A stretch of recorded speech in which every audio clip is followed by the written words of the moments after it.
Hello' বন্ধুসকল, আশা কৰিছোঁ আপোনালোক সকলো ভালে আছে। আকৌ এবাৰ আমাৰ এই চেনেললৈ স্বাগতম জনাইছোঁ। বন্ধুসকল, যিহেতু 6 জুনত HSLC অৰ্থাৎ মেট্ৰিকৰ ৰিজাল্ট ঘোষণা কৰা হ'ব, তেনেহ'লে বন্ধুসকল আমি শিকিম যে মেট্ৰিকৰ ফলাফল কেনেকৈ আমি আমাৰ মোবাইলৰ জৰিয়তে চাব পাৰিম। বন্ধুসকল, যেতিয়া ফলাফল ঘোষণা কৰা হয় তেতিয়া সেবাৰ ফলাফল চোৱাৰ যিখিনি ৱেবছাইট থাকে সেইখিনি ব্যস্ত হৈ থাকে। ইয়াৰ কাৰণে ফলাফল চোৱাৰ যিমান কেইটা ৱেবছাইট আছে সেইকেইটাৰ লিংক এই ভিডিঅ'টোৰ ডেছক্ৰিপশ্যনত দি দিম। আৰু সকলো ৱেবছাইটৰ ফৰ্মুলা একে থাকিব।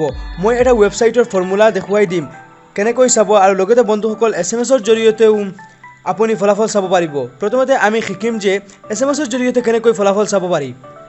বলক বন্ধুসকল, সময় নষ্ট নকৰি ভিডিঅ'টো আৰম্ভ কৰোঁ।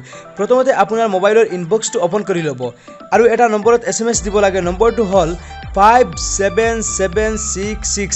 এইটো নম্বৰত আপুনি লিখিব লাগিব আপোনাৰ ৰোল নম্বৰ। আৰু দ্বিতীয়তে শিকিম যে অনলাইনৰ মাধ্যমে কেনেকৈ চাব পাৰি। এই ভিডিঅ'টোৰ ডেছক্ৰিপশ্যনত থকা যিকোনো এটা লিংক অ'পেন কৰি ল'ব।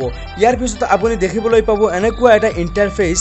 ইয়াত লিখা থাকিব high school examination HSLC and AHM result 2020 Assam will be available shortly.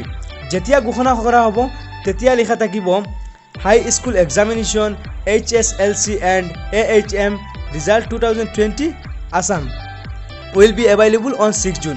ইয়াত ক্লিক কৰি দিব। ক্লিক কৰাৰ পিছত এনেকুৱা এটা ইণ্টাৰফেচ দেখিবলৈ পাব। আপুনি আপোনাৰ ৰোল লিখিব লাগিব, নাম্বাৰ লিখিব লাগিব, ইণ্টাৰ দ্য ডিজিটত আপুনি কেপচাৰটো শুদ্ধকৈ বহুৱাব লাগিব। ইয়াৰ পিছত ছাবমিটত ক্লিক কৰি দিব। ক্লিক কৰাৰ পিছত আপুনি আপোনাৰ ফলাফলখিনি দেখিবলৈ পাব।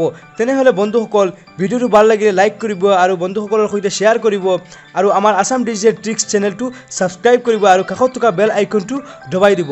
থেংকছ ফৰ ৱাচিং। Bye bye.